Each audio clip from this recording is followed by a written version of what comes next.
राज्यातील मनपा, महानगरपालिका, रखडलेल्या स्थानिक स्वराज्य संस्थांच्या निवडणुकीबाबत महत्त्वाचं अपडेट आहे।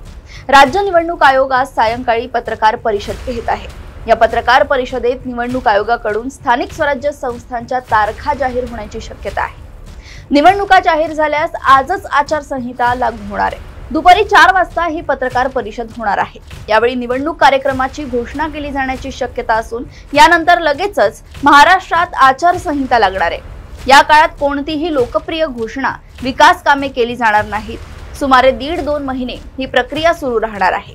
या निवडणुका 2-3 टप्प्यात देखील घेतल्या जाण्याची शक्यता आहे।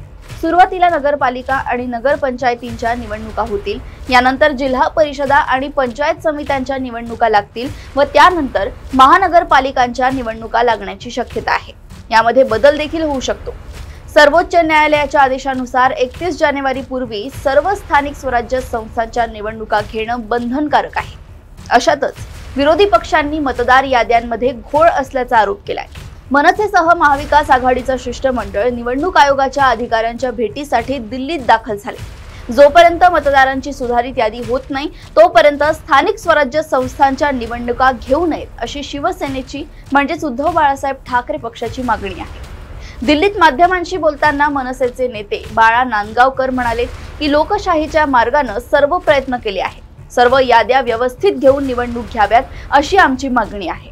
युतीची घोषणा राज ठाकरे करतील।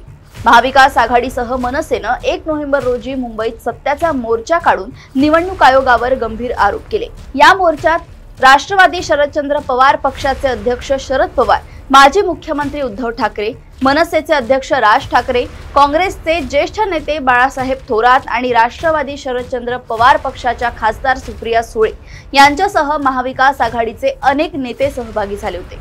जे लोक निवडणूक आयोग चालवतात त्यांच्या विरोधात मोर्चा असल्याचं बाळासाहेब थोरात यांनी सांगितलं।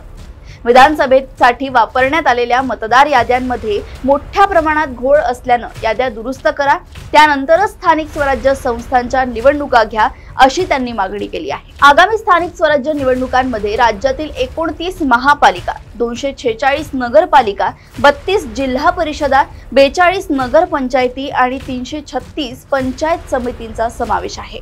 या सर्व संस्थांची मुदत संपल्यानंतरही निवडणुका प्रलंबित आहेत। निवडणुकांचा कार्यक्रम कधी जाहीर होणार याकडे इच्छुक उमेदवारांचं लक्ष लागलंय।